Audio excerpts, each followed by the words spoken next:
that are enumerated, whether it is food insecurity, mothers burying their kids before they reach the age of 5 because they don't have the nutritious food, or 620 million people going to bed or living in energy poverty, or climate change that is already causing havoc in the continent, or our youth buried under the Mediterranean Sea or sold into slavery.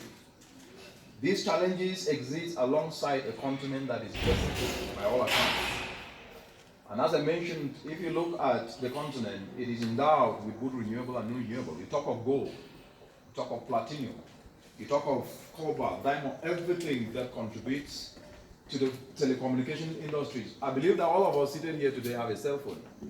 And actually the chip that is actually used to make those cell phones, the quarter of the minerals that are used for that comes from the continent of Africa. When you talk of defense and you're talking about missiles, you're talking about drones, we talk of aviation, the planes that we use for transportation to travel from one place to another, from one continent to another. These minerals from the continent are contributing to these global industries, and this contributes significantly up to about 74 trillion US dollars. Why I'm putting this in perspective, I'm drawing closer to us to actually do a self, because I said we need to do a total soul searching. And our coming here today is to understand the logic behind the book and where we have to go, so that we move away from complaining to actually start devising solutions, because we are the solutions.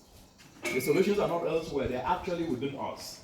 And so when you look at this, when it comes now to a rebel uncultivated land for agricultural production, 65% of that land is in this continent. It's not in anywhere else in the world. When it comes to agribusiness, where jobs can be created for the youth, which is worth 1 trillion US dollars, it is nowhere in the world but in the African continent. Which, if we were to expand the entire agro value chain, because agriculture is not just about production, it's about processing, it's about transportation, it's about linkages to markets. And when you are able to connect the dots within the entire agro value chain, it can actually create 17 million jobs each and every year. And when I started off, I said 12 million youth are getting into the labor market each and every year and competing for less than 3 million jobs.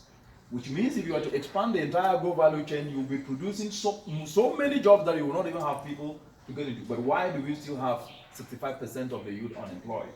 And that is where I'm heading to.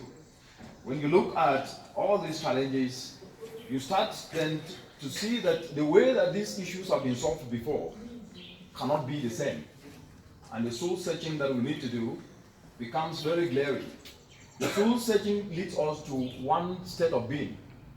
The soul searching leads us to a state of being where we must be able to see things from a different perspective, where we are ready to do what it takes and to reverse the dismal state of affairs. And that is the essence of this book that was written.